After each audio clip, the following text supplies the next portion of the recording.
Nainit na po. Hello, Paula's Dine-In again. Tita Rose here.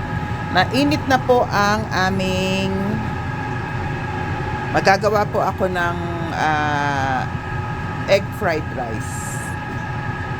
So, ito po mainit na, medyo inano ko. Pero kailangan po kasi yung init eh. Ito po yung egg, ibibit ko.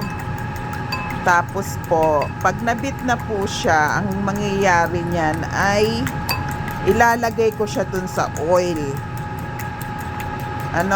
Ayan. Ang sarap nito. Madaming egg. Ito po yung mga halo niya. Chinese sausage, sibuyas, bawang, at saka green onion. Isang set po ito, isang order. Kaya po nakalagay na rito. Kasi ito po ay Japanese rice, yung maliliit. Mas masarap po kasi siya pag fried rice. Mas gusto ko siya. So, isang set na po ito ng order sa Paula's Dine-In. Tingnan nyo naman kung gaano karami. Madami po siya, okay? Mga 1 kilo to. 1 kg. Bale, around 1,000 grams. So, 1 kilo nga. Ito lang po halo niya. Tingnan nyo kung gaano kabilis lutuin ang fried rice.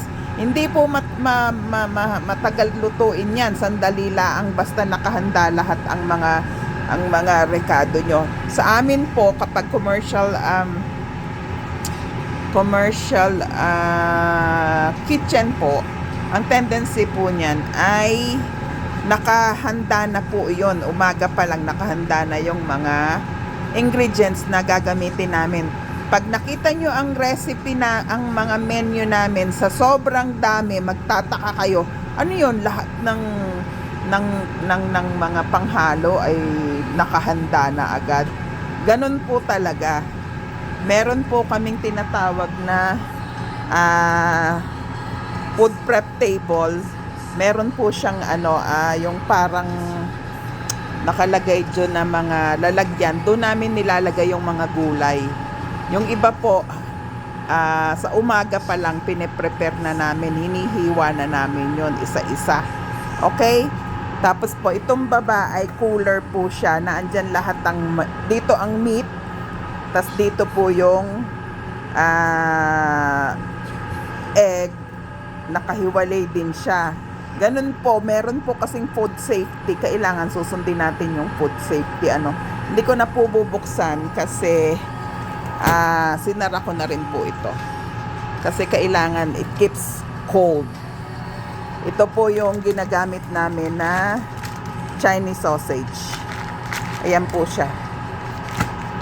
Tapos, ayan, ganito lang kami sa umaga. Prepare kami ng prepare. Ito po yung mga ihahalo ko sa fried rice. Ito, ayan na ha. Buksan ko na ulit para makita nyo po.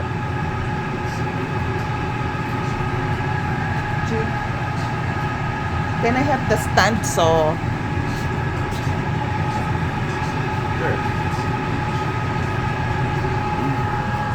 ilalagay ko na po ito ha. Yung egg na 4 na pirasong egg. Ay hindi pa masyadong mainit, pero pwede na rin yan. Pag po ganyan, hindi maluluto na siya, gaganunin nyo lang po para maano siya, mahati. Ang dami ganyan po talaga kasi egg fried rice siya eh. Tapos isasama po natin yung sibuyas, yung garlic. Masarap po may garlic sa pareho ng kulay eh. Masarap pong may garlic. So, yung pong oil na inilagay natin, sinisipsip po yun ng continuous po yung ganito kasi magbubuo-buo yan eh. Yung yung egg. Tapos ilagay na po yung sibuyas. Wala pang 5 minuto, tapos na po yan. Ay, hindi natin inurasan eh, no? Ganda sana may oras. Yung pong green onion, pang po yun, pang halo after you're almost done na.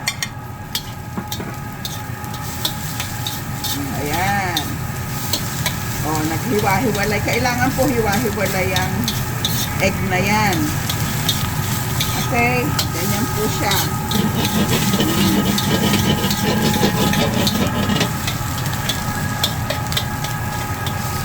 Tapos lalagyan nyo po niya ng konti na paminta.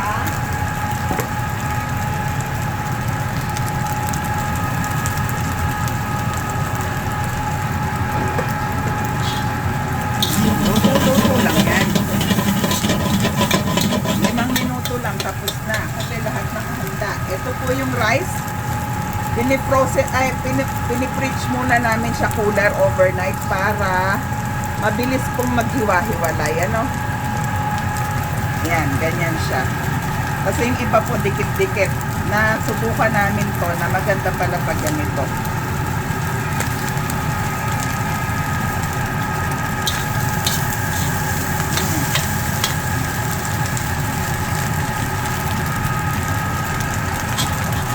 Ayan po.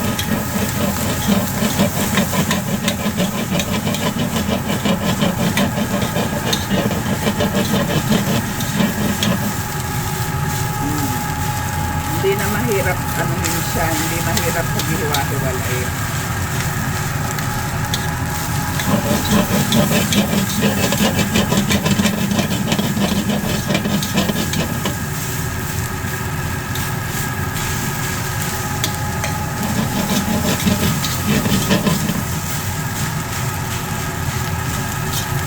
Hinaan po yung apoy para maghiwalay siya. Pag kasi malakas, didikit siya dito sa aking paboritong lutuan. Napakabigat naman nitong lutuan na to. Pero maganda pong panluto kasi ba?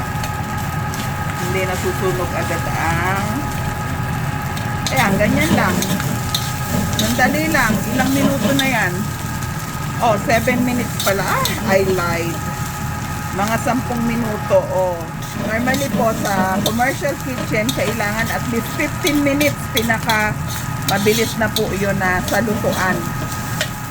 15 minutes na luto. Kailangan na ihanda nyo na po yun for 15 minutes.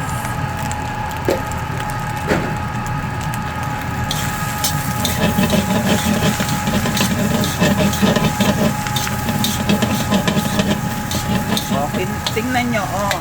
Ang ganda, diba?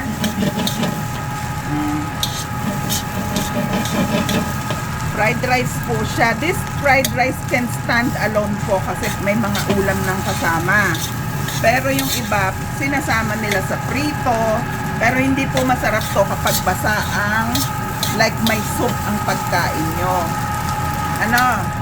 Pero masarap din siguro kung adobo, walang masyadong sabaw kayo. Yung mga pagkain walang masyadong sabaw. Pero ito, pwede nyo nang kainin itself. Oh, luto na siya. Lagay ko na lang po dito. Diba? Nadagdagan ng kulay. Hindi nyo po lulutuin maigi. O, kasi luto na, pinatay ko na yung apoy. So, ito na po siya. Handa na siya. Kakainin na lang. Oh. Ang dami niya. Ganyan po kadami ang aming pagkain dito sa Paulos. Marami ang portion namin. Masarap din. Pero, huwag niyo mong kalilimutan, ang ibang mga restaurant na Pilipino, marami pong nagbubukas at marami pong kasabayan namin. Maraming nauna. Pero, sa atin po, walang siraan, kailangan po we help each other. Kaya po yung mga ibang mga restaurant na Pilipino, puntahan nyo rin po, masarap din po ang mga pagkain nila. So come over here at Paulos. Oh, ayan, egg fried rice po ito, masarap, maniwala kayo. Paulos Dine In. Ito na po, bye Tita Rose.